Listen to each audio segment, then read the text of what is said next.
엘리야에게 엘리야가 경험한 세 가지라는 제목의 말씀드리겠습니다.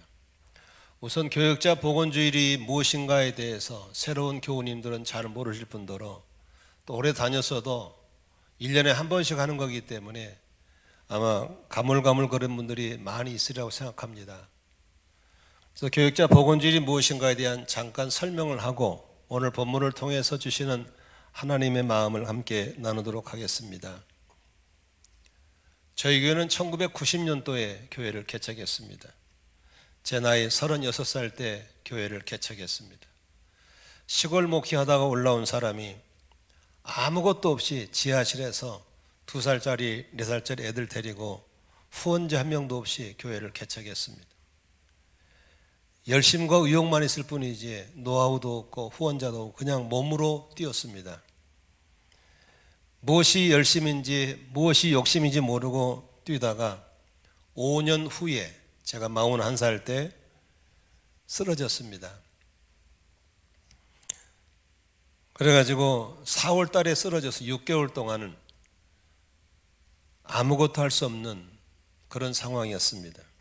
그래서 주일날 서 있을 수가 없어서 의자를 갖다 놓고 15분 설교하는 것이 고작이었습니다. 그리고 지인의 소개로 강원 홍천에 있는 산속에 컨테이너 박스 하나를 구해서 거기서 저희 부부는 6개월 동안 올해를 갖다가 토요일날 내려오는 방식으로 회복을 사모하고 있었습니다.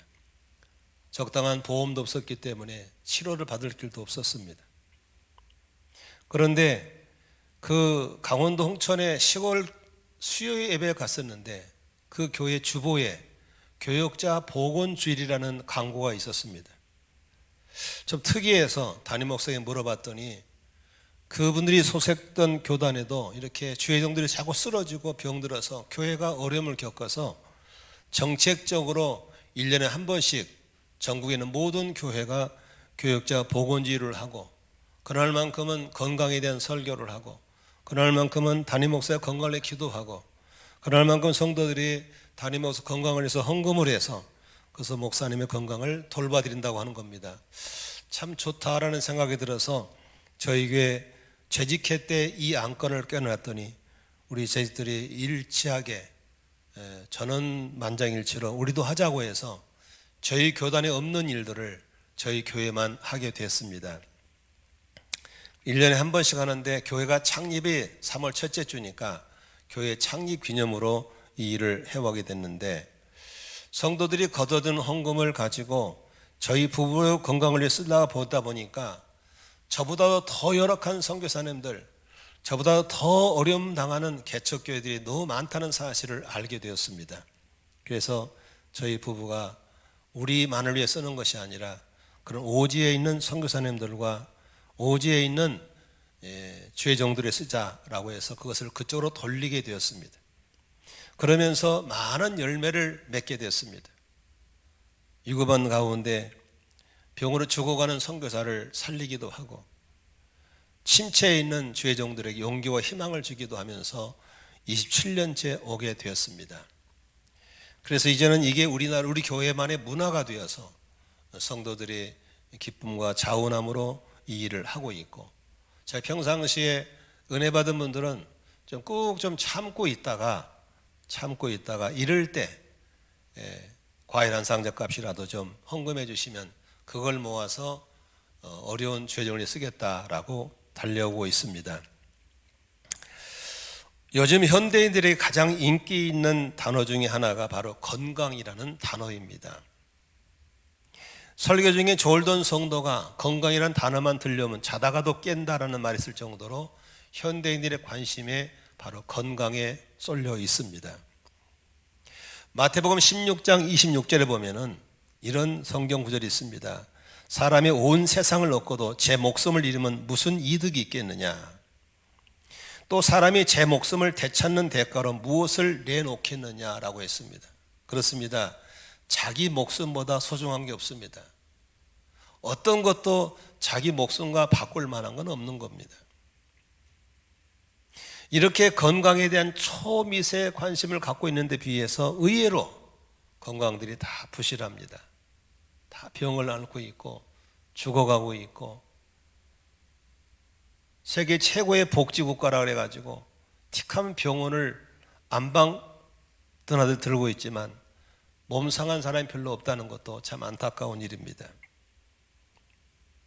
오늘 한 시대를 살아온 하나님의 사람들이라면 누구나 다 하나님의 다양한 은혜들을 경험하게 되어 있습니다. 오늘 본문에 나온 엘리야라는 사람은 아주 하나님께 어마어마하게 쓰임받은 그런 분입니다.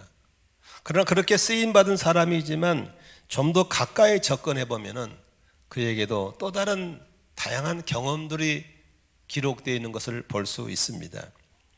엘리야라 그러면 여러분들이 어떤 생각을 합니까? 갈멜산을 생각하죠. 엘리야라 그러면 불의 종이라는 것도 생각나죠. 엘리야라 하면 능력의 종, 엘리야는 위기 때 나라를 건진 대단한 사람이라고 다 알고 있죠.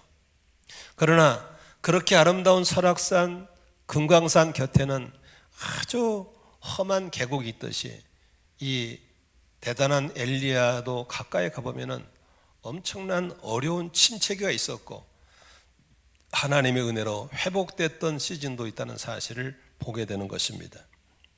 엘리야가 경험한 세 가지를 살펴보면서 우리 자신들을 좀 비춰보고 또 오늘 듣는 귀를 갖게 되시기를 바랍니다. 같은 본문으로 27년을 설교했지만 전혀 안 바뀌고 있는 분들 보면은 나는 그분의 좀 귀를 좀 살펴보고 싶습니다. 이렇게 똑같은 본문으로 27년을 했으면 조금 귀가 열렸을 것 같은데도 전혀 안 들린 사람이 있습니다. 그러나 오늘 이 설교 처음 듣는 사람일지라도 귀가 뻥 뚫려서 오늘 엘리야가 경험한 아름다운 하나님의 은혜들을 다양하게 경험할 수 있게 되시기를 주의 이름으로 축원합니다. 첫 번째 엘리야가 경험한 건 무엇입니까? 하나님의 손에 꽉 붙잡혀서 크게 대단하게 쓰임받은 전성기 시대가 있었다는 사실입니다. 엘리야가 살던 시대는 어떤 시대였습니까? 영적으로 매우 혼미스럽고 하나님의 진노가 있어서 하늘이 닫혀가지고 경제 상황이 굉장히 안 좋을 때였습니다. 이스라엘은 이름 그대로 여러분 알다시피 하나님의 선택받은 여호와를 섬기는 나라입니다. 그런데 그들의 문화가 농경 문화로 정착하면서 그들은 풍요에 눈을 뜨게 됐습니다. 그러면서 그들의 신앙이 하나님 여호와를 섬기는 쪽에서 풍년하고 풍부, 경제를 위해서라면 어떤 것도 바뀌어버리겠다는, 다시 말하면 재물 중심으로 인생관이 바뀌게 되었습니다. 그러면서 찾아온 것이 뭡니까? 바알이라는 우상을 섬기게 되었습니다. 그래서 바알을 섬겨야 농사가 잘 된다, 바알을 섬겨야 비가 온다. 그래서 많은 사람들이 하나님 여호와를 버리고 바알 신을 섬기게 됐습니다.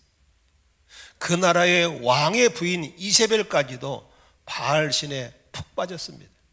그런데 아시다시피 바알이라고 하는 것은 매우 음란한 문화를 가지고 있습니다. 그래서 하나님의 성경에서 그렇게 음란하면 되냐라고 했을 때 풍요를 위해서라면 전제 조건 속에 풍요를 위해서라면 어떤 것도 괜찮다라는 타협의 문화가 그런 합리적인 음란 문화로 빠져들게 되었습니다. 그래서 많은 사람들이 소위 풍요를 위해서 이 정도의 음란 정도는 괜찮다라고 하는 타협이 들어와서 백성들이 서서히 바알에게 빠지게 되고 거짓 선지자의 말을 듣게 되고 음란 문화에 취하게 되었습니다. 더군다나 그 나라의 왕의 부인 이세벨까지도 열혈 신자가 되어버렸습니다. 그때 아합 왕은 이스라엘의 선민의 왕으로서 이러지도 저러지도 못하고 부인 따라갈 수도 없고 하나님 따라갈 수 어정쩡한 가운데 있었습니다. 그때 하나님은 진노하셔서 하늘을 닫아버립니다. 3년 동안 하늘에 비가 내리지 않습니다. 여러분, 농사 지는 사람이 3년 동안 가뭄이 들어버리면 경제는 파탄이 나게 되어 있습니다. 그런데 그 우상 섬기는 사람은 그럴수록 더 음란하게 더 열렬히 바알을 찾았습니다. 그러나 여전히 하나님의 진노는 열려지지 않았습니다. 그때 혜성처럼 나타난 사람이 누굽니까? 바로 엘리야입니다. 엘리야가 아방을 찾아갑니다. 왕이시여, 나라가 이렇게 어려운데 돌파를 해야 됩니다. 어떻게 하면 좋겠어? 그렇게 백성들이 좋아하는 바알 신이 진짜 신인지, 내가 믿는 여호와 하나님의 진짜 신인지 한번 대결을 해봅시다. 그거 재밌겠다. 그래서 장소를 정하고 룰을 정해서 이제 어떤 신이 진짜 신인가에 대해서 대결의 장을 열기로 했습니다. 백성들이 너무 좋아합니다. 그래서 장소는 갈멜산 꼭대기, 방법은 어느 쪽 신이 참 신인가를 하늘에서 불이 내려서 여기 차려놓은 재물을 태워버리면 그게 참 신이다. 좋습니다. 그렇게 하자. 그래서 구름대처럼 많은 백성들이 갈멜산 꼭대기로 몰려왔습니다.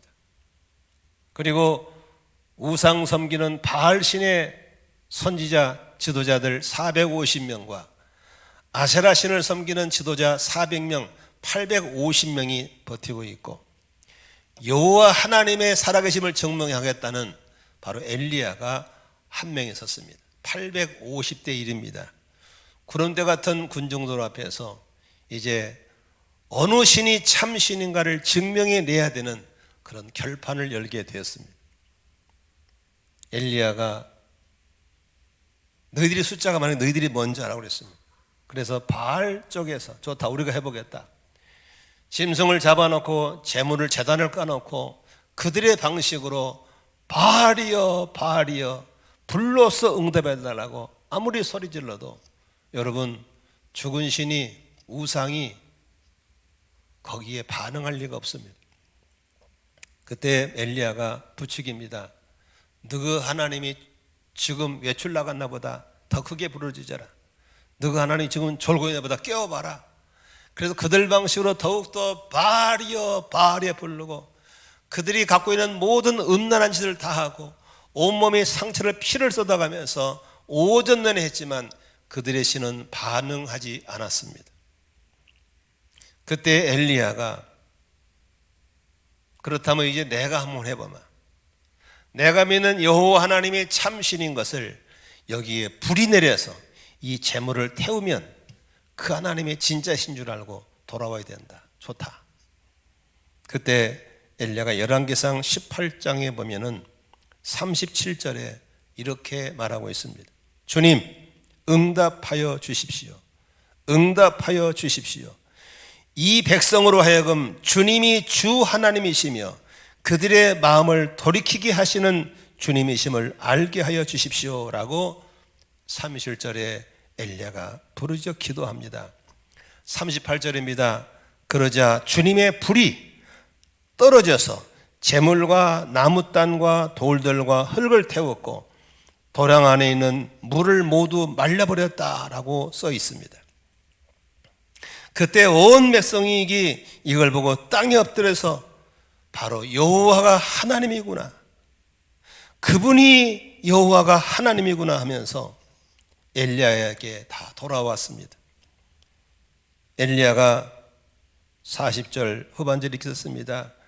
바알의 애언자들을 잡아 죽여라. 모두 죽이라 그랬습니다. 그래서 기송강까지 내려가서 그 850명의 목을 다 쳐 죽였습니다. 지난해 성지순례 갔을 때 이 산꼭대기로 올라갔었습니다. 그리고 지금 있는 엘리야 동상 앞에서 사진도 찍었습니다. 그리고 그 꼭대기에서 도망가던 기손 골짜기도 쳐다보고 왔습니다. 안 가보신 분들은 사모하면 여러분도 가게 될 날이 올 줄로 믿습니다. 여러분, 이러한 하나님의 종으로 태어나서 어마무시한 그렇게 크게 쓰임받는 전성기가 있었다고 하는 겁니다. 여러분들의 삶의 전성기는 언제였습니까? 지금까지 살아온 나의 날짜를 계산해 나의 전성기는 언제였습니까? 아직도 없었다면 여러분도 그런 전성기를 갖기 원하시면 한번 아멘 해보십시다.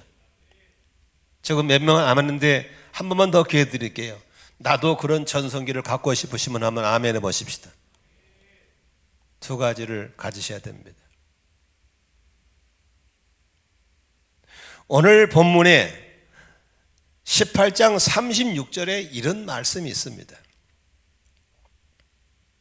나는 주님의 종이며 내가 오직 주님의 말씀대로만 이 모든 일을 하고 있다는 것을 오늘 저들이 알게 하여 주십시오. 여기 보세요. 지금 엘리야가 이렇게 하고 있는 경기합시다, 한번 붙으십시다, 어서 합시다, 이것은 엘리야의 겁니까? 하나님 명령하신 겁니까? 하나님 명령하신 겁니다. 이 전성기는 사람을 통해 나온 게 아닙니다. 하나님의 메시지가 있을 때 시작되는 겁니다. 18장 1절에 보면 또 이렇게 써 있습니다. 18장 1절에 많은 날이 흘러서 3년이 되던 때, 다시 말하면 흉년이 3년 됐을 때입니다. 주님께서 엘리야에게 말씀하셨다. 가서 누구를 만나라고 그래요? 아합을 만나거라.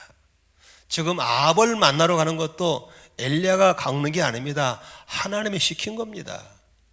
그런 대결장 하나님이 시킨 겁니다. 눌도 하나님이 시킨 겁니다. 아멘이시죠? 그러므로 우리의 삶의 전성기는 나로부터 나오는 게 아닙니다. 하나님의부터 나오는 겁니다.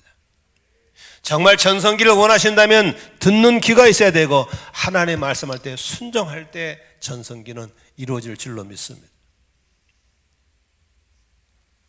저의 목회 사역이 이 교회에서만 33년째, 그리고 전체 목회에서는 43년째입니다. 저도 크고 작은 전성기가 있었습니다. 그런데 하나도 저로부터 나온 게 없습니다. 모두 주님이 말씀하신 것 순종할 때 이루어진 것입니다.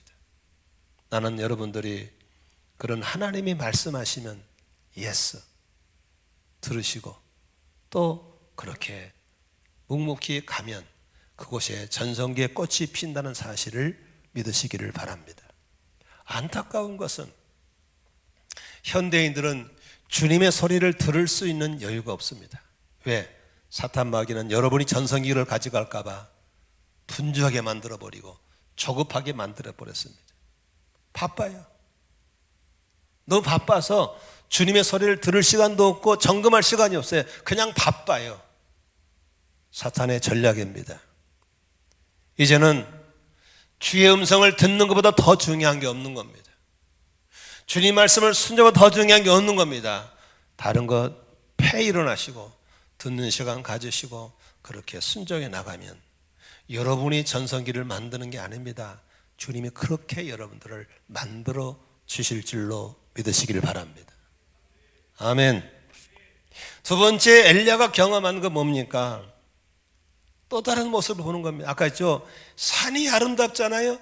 그 아름다운 선 곁에는 험한 계곡이 있는 겁니다. 바로 엘리야에게는 침체기가 온 겁니다. 19장 1절을 보겠습니다. 2절에 보니까 1절 2절에 보니까 이세벨에게 자기 예언자가 다 죽었다는 소식을 듣고 어떻게 합니까? 2절에 엘리야에게 신부를 보냅니다. 뭐라고 보내죠? 가서 네가 예언자들을 다 죽였냐? 나도 너를 죽이겠다. 그러면서 내일 이맘때까지 너를 죽이지 못하면 신들에게 천벌을 달게 받겠다. 다시 말하면 24시간 이내에 내가 엘리야를 반드시 죽이겠다고 하는 겁니다. 권력을 가진 자가. 그 말을 들은 엘리야의 반응이 참 재밌습니다. 3절에 보니까 엘리야는 두려워서 급히 일어나 목숨을 살리려고 도망했다라고 써 있습니다.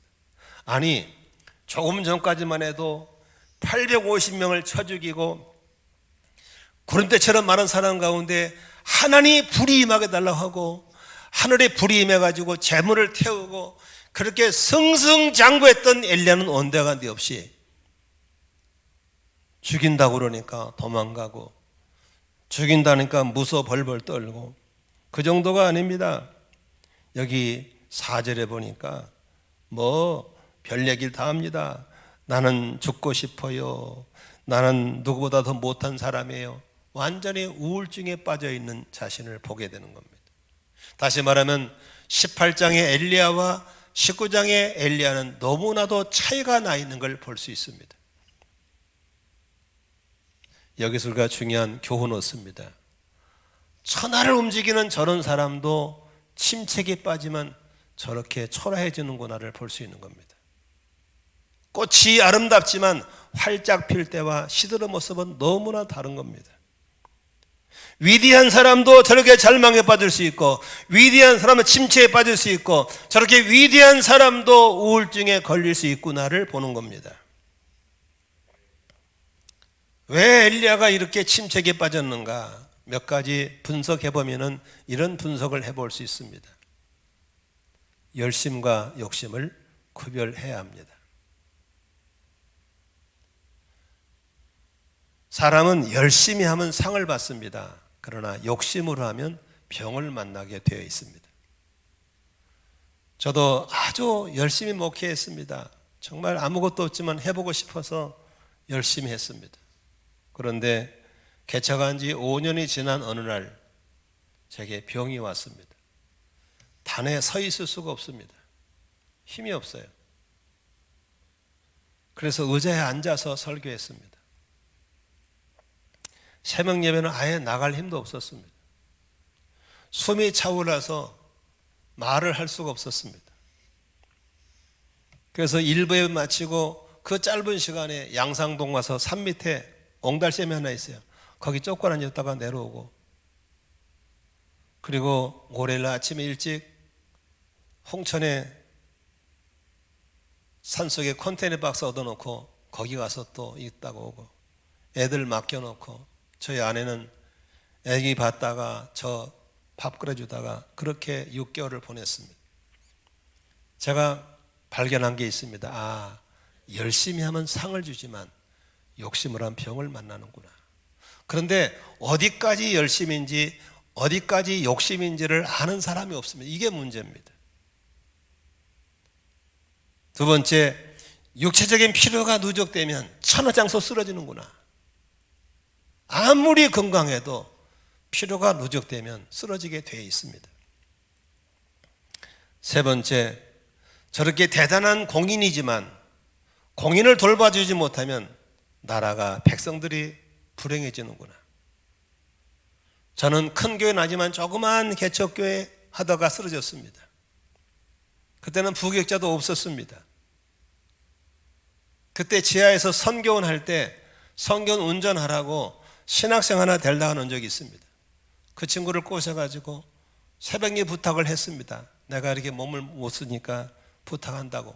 대답은 찰떡같이 합니다. 그런데 알아보면 새벽기도 안 나옵니다. 이 자식이 교회 처녀하고 성가대에 처녀하고 연애를 하느라고 연애에 빠져갖고 새벽기도 안 나와요. 그래가지고 성도들이 새벽기도도 못하고 수예배도 못 드리고 그렇게 참 암울하게 6개월을 보낸 적이 있습니다. 지금도 주변에 우리 선교사님들이, 목회자들이 그렇게 열심과 욕심을 구별 못해서 공인을 지키지 못해 쓰러져 가지고 어려움 당하고 있는 공동체, 그런 단체들이 너무나도 많습니다. 갑자기 가정에 가장이 쓰러져 가지고 집안 식구들이 다 불안해하는 분도 너무나 많습니다. 갑자기 회사 사장님이 쓰러져 가지고 회사가 어려워진 경우도 있습니다. 우리는 육체와 영혼의 관계를 아셔야 됩니다. 내 영혼은 육체를 통해서 담을 수 있는 겁니다. 내 육체는 하나님의 성령님이 계시는 성전인 걸 믿으시기를 바랍니다. 존 칼빈은 이런 말을 했습니다. 쉬는 것은 죄가 아니다, 주의 일이다 라고 했습니다. 하나님은 우리에게 쉼을 주시기 위해서 안식년제를 줬고 희년제를 줬고 주일 성수를 몸소 가르쳐 주셨습니다. 쉬라고 낮과 밤의 구별도 해줬습니다. 밤이 어둡게 한 것은 일하지 말고 쉬라고 하는 겁니다. 낮이 환하는 것은 그만 자고 일하라고 하는 것입니다. 그런 인간이 전기를 개발해서 낮과 밤을 무너뜨려 버렸습니다. 하나님의 질서가 무너져 버렸습니다. 제가 물부를 가지고 일을 하니까 한 번은 저희 여전사님 한 분이 저를 찾아왔습니다. 여러분 잘 아시는 이명자 전사입니다. 정말 정중하게 부탁하더라고요. 목사님, 부탁이 있는데요, 제 말 좀 들어주세요. 뭐예요? 목사님, 음악에서의 쉼표는 작아 보이지만 그 쉼표는 음악이 되려면 매우 중요하답니다. 목사님, 쉬셔야 됩니다. 저는 그런 말이 들려오지 않았습니다. 다시 말하면 쉼표 없는 음악을 했습니다. 나는 그것이 일을 잘한 줄 알았습니다. 아마 이 설교 우리 아내가 지금 듣고 있을 겁니다. 어느 날 너무 힘들어 도저히 새벽 기도를 갈 수가 없더라고요. 죽어버릴 것 같더라고요. 아시다시피 여러분, 그 집 월피동 집 아시죠? 1층이 예배당, 2층이 사택이잖아요. 근데 그 집은 건축업자가 지은 게 아니에요. 그냥 목사가 돈 아낀다고 그냥 대충 지은 거예요. 그래가지고 2층이 이렇게 오르면요, 건물이 울렁울렁해요. 얼마나 허술해진지 몰라요. 근데다가 창문이 없어요. 창문이 없어가지고 밖에 건 밖으로 열고 안으로 해가지고 모기장을 칠 수가 없어요. 여름 되면 문을 열고 자야 되잖아요. 에어컨이 없으니까 문을 닫고 자야 돼요. 근데 옥상 스라브가요, 낮에 종일 뜨겁다가 밤이 기분 더 뜨거워져요. 그러니까 초저녁보다도 밤 12시 되면 방 안 공기가 더 뜨거워요. 더운데 에어컨도 없이 그냥 자다 보니까 막 땀이 줄줄 나가지고 자고 나면 새벽에 땀이 끈적끈적해요. 너무너무 힘들어가지고 여보, 난 도저히 새벽 기도 못 가. 가면 죽을 것 같아. 그랬더니 우리 아내가 하는 말이, 가서 죽재. 아니 가서 죽자고 그러는데 이런 무서운 여자가 어디 있어요. 그래서 죽으려고 갔죠. 지금은 후회하더라고요. 후회하고, 요새는 내가 힘들다면 가지마 안 가도 된다고, 부목사 하란다고. 요새는 저를 보호하는데 정말 무서웠어요. 그렇게 하면서 저는 드디어 쓰러졌어요. 서 있을 수가 없고, 경희한방병원에 어떤 집사님이 태워다 줘서 갔더니 그 교수님이 저보고 번아웃 됐다고 하더라, 탈진했다고 하더라. 그러면서 맥을 짚어보더니 나이는 40대 초반인데 맥은 70대 중반 맥이 뜬다고 그러더라고. 멍청했습니다. 지금 이런 선교사들 많습니다. 이런 목회자들 많습니다. 이런 가장들이 많이 있습니다. 잘하고 있는 게 아닙니다. 잘못하고 있는 거예요. 공인이 그렇게 하면 안 되는 겁니다. 만일 우리 대통령이 이렇게 한다면 어떻게 하겠습니까? 안 되는 겁니다. 그러나 여러분, 침체기를 경험한 엘리야에게 하나님이 어떤 의지입니까? 회복을 시켜주는 회복의 경험을 주십니다. 하나님은 상한 갈대를 꺾지 않으시고 꺼져가는 등불을 끄지 않으시는 회복의 하나님인 것을 믿으시기를 바랍니다. 여러분에게도 혹시 침체기가 있다면, 건강이 안 좋은 때가 있다면, 영적으로 안 좋은 때가 있다면 회복의 은혜가 있기를 주의 이름으로 축원합니다. 그런데 회복은 하나님이 시키는데, 하나님이 회복시키는 방법이 아주 간단합니다. 오늘 좀 그걸 내가 27년째 얘기하는데 불구하고 안 들어요. 그게 안타깝다는 겁니다. 오늘 처음 들은 우리 전민수는 듣고 갔으면 좋겠어. 2주에는 안 들을 확률이 많아. 쟤는 말 안 듣거든요. 여러분 청년들 특히 좀 잘 들으면 좋겠어요. 어떤 회복의 은혜입니까? 로드나 밑에서 우울증을 죽어가는 엘리야에게 하나님이 천사를 보냅니다.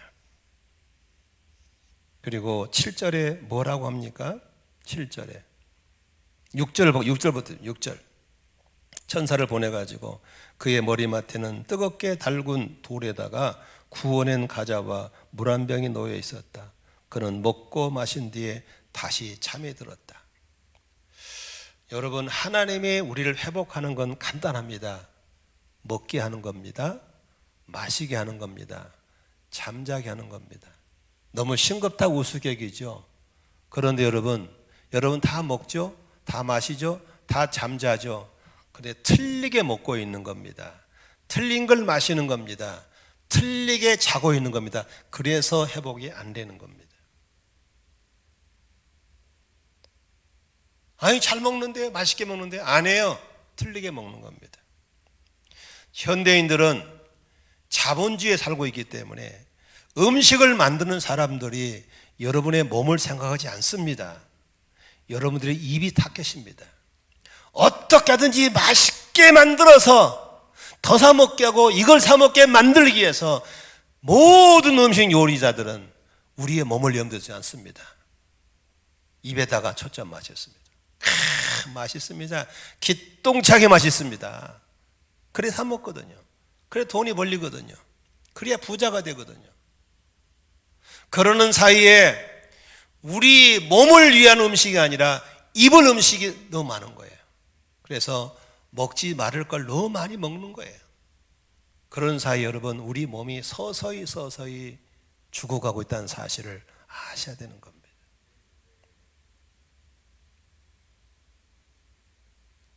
제가 치유받고 있는 서산의 자연양 그 원장님이 음식을 잘한 요리사거든요. 사실은 그분이. 근데 그분이 안산 검찰청 앞에 식당을 개업을 했어요. 뭘 한 줄 아세요? 진짜 현대인에게 몸에 좋은 음식 만들겠다고 자기 레시피를 준비해서 음식을 딱 만들어 내놨어요. 안 먹는 거예요. 사람들이 뭐 이런 게 있냐고. 안 팔리는 거예요. 그래서 고민했더니 옆에 있던 그 주방 요리사들이 사장님 이렇게만 안 먹어요. 어떻게 해야 되는데 미역거리 팍팍 설탕 팍팍 식초 팍팍 그래야 먹어요. 고춧가루 팍팍. 그럼 이렇게 먹으면 몸에 망가지니까 그래야 먹는다는 거예요. 그래서 한 번은 일부러 진짜 그냥 고춧가루, 기름, 뭐 설탕가루, 미용가루 팍팍 넣어서 냈더니 맛있다고 줄을 서더래요. 막. 그러다 돈을 막 벌게 되겠더래요. 그런데 크리스찬의 양심으로 이거 먹으면 죽는데 식당은 문 닫았다고 그래요. 여러분 이게 무슨 소리인지 아시겠죠? 하나 더 얘기할게요. 우리 집에 늙은 개 한 마리가 있어요. 한이라고. 늙어도 보통 늙은 게 아니고 사람 나이는 한 90살쯤 먹었어요. 허리도 끄부정하고요. 너무 나이 먹어 눈도 안 보여요. 귀도 안 들려요. 근데 건강해요. 왜 그런지 아세요? 우리 딸이 그 아이를 키우면서 친구처럼 키우다 보면 이게 오래 살아야 되거든요. 그러니까 철저한 식사 매뉴얼이 있어요. 아무리 애가 좋아도 안 줘요. 매뉴얼 따라 먹여요. 몸에 좋은 거 먹여요. 그러니까 좋아질 수밖에 없는 거예요. 동물원의 동물도 매뉴얼 따라 먹입니다. 꼭 먹을 것만 정시정량 먹입니다. 근데 가장 똑똑한 인간들만 식사 매뉴얼이 없어요. 아무거나 먹어. 인스턴트 먹어버려요. 그냥 맛있으면 다 먹어버려요. 시다 때도 없어. 시다 때도 먹어 들어가. 여러분 그러니까 몸이 못 견디는 거예요. 그 다음에 마셔야 되잖아요. 사람은 물을 먹어야 돼요. 음료가 많이 있지만요 가장 좋은 음료가 뭔지 아세요? 생수입니다. 생수보다 더 좋은 음료는 없는 겁니다. 애들 생수 먹습니까? 안 먹어요. 막 싱겁다나? 무슨 음료 갖다 들이댑니다. 몸에 해롭습니다. 그 다음 사람은 뭘 먹고 뭘 마시고 잠자야 됩니다. 수면이 참 중요한 겁니다. 현대인의 수면이 다 깨졌어요. 언제 잠을 자야 됩니까? 어두워지면 하나님이 자라고 어두워지게 한 겁니다. 9시, 10시 되면 자리에 누워야 됩니다. 언제나 되죠? 날이 새면 일어나야 되는 겁니다. 근데 요새 아이들 새벽 1시, 2시까지 안 잡니다. 언제 일어납니까? 오전 10시, 11시 일어납니다. 수면이 다 무너졌어요. 그러니까 이 땅의 기운이 우리를 도우러 하는데 땅의 기운과 상관없이 사는 거예요. 세계적으로 수면 양이 제일 적은 나라 우리나라입니다. 우리나라야. 안타깝죠?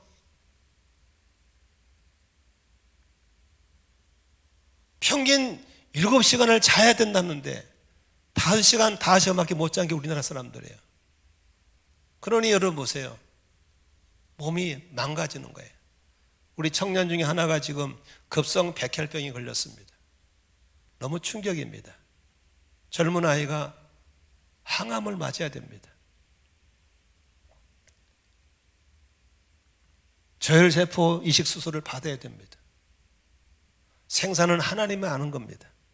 너무 안타까워서 내가 서산의 원장님한테 그 얘기했더니 그 원장이 뭐라 하는지 아주 더 충격입니다. 웃으면서 하신 말씀이, 목사님 우리 교회는 조그만 교회인데요, 청년들이 3명이 지금 백혈병 걸렸습니다. 3명.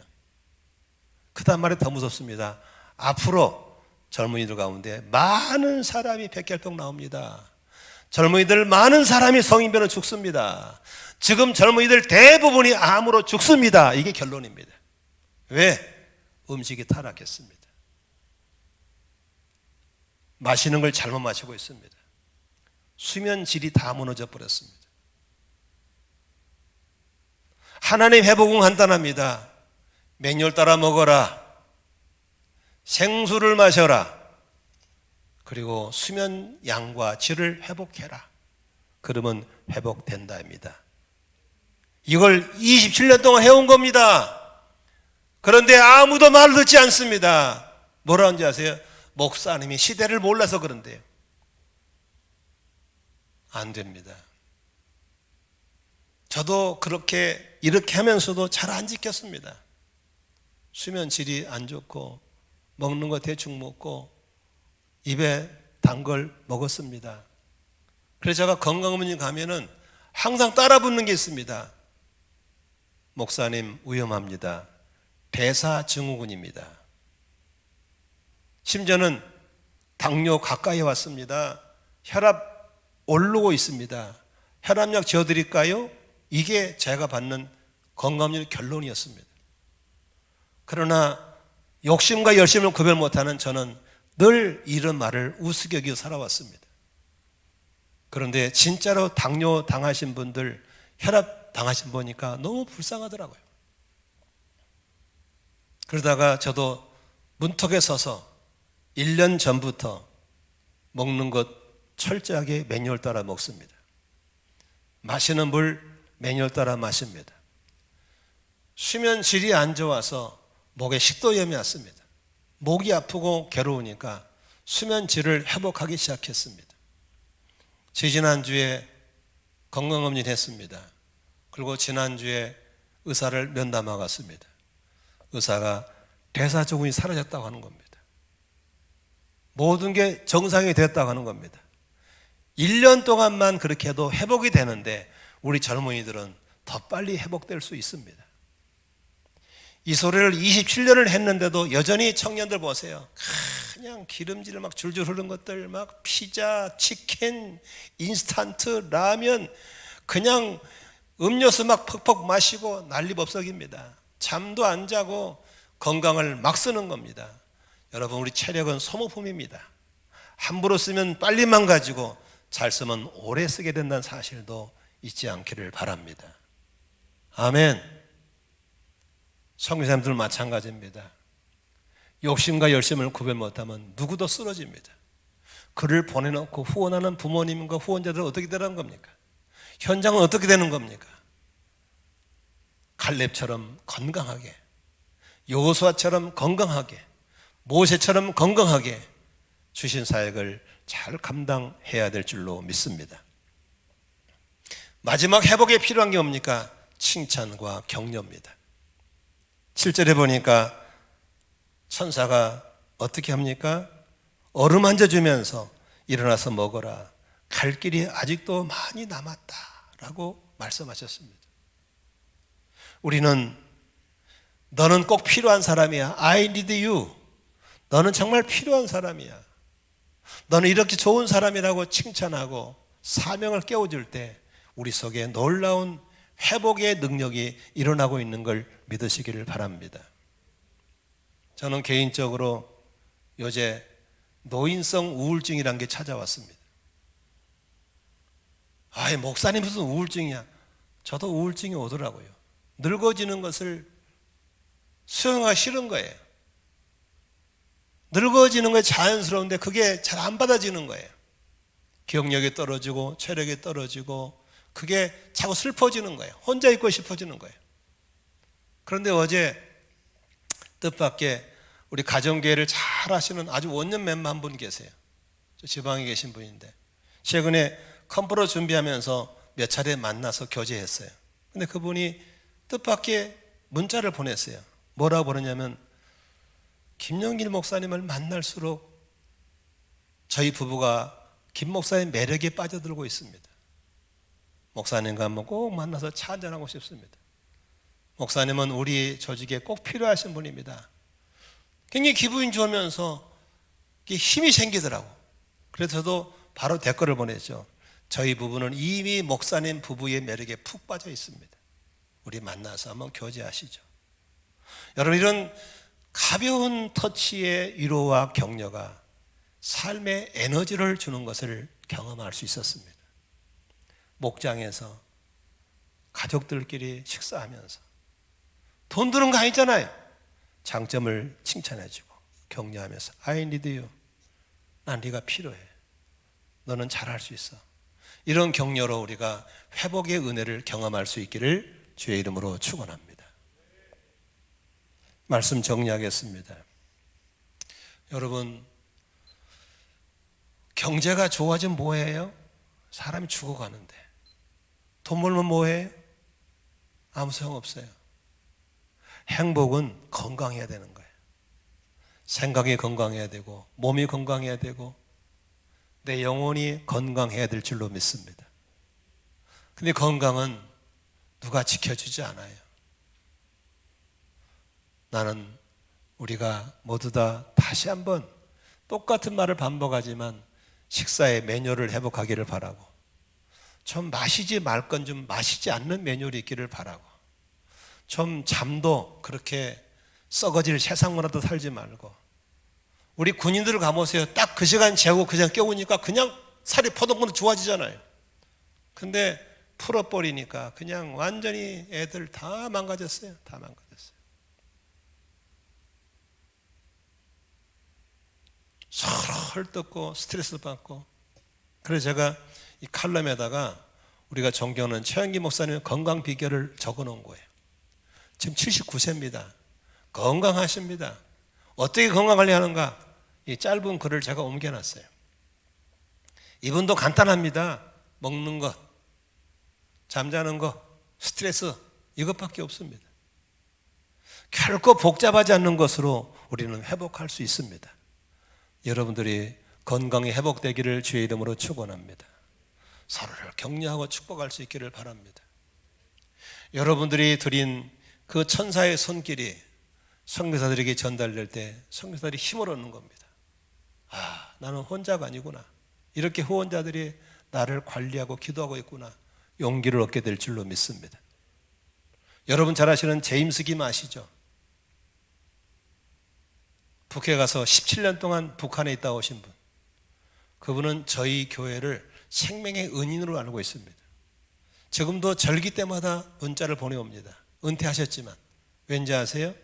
그분이 오지에 있을 때 저희들이 그분의 건강검진 해드렸는데 암이 발견된 거예요. 고침받았어요. 그러려면 죽을 뻔했다는 거예요. 그래서 저희 교회를 못 잇는다는 거예요.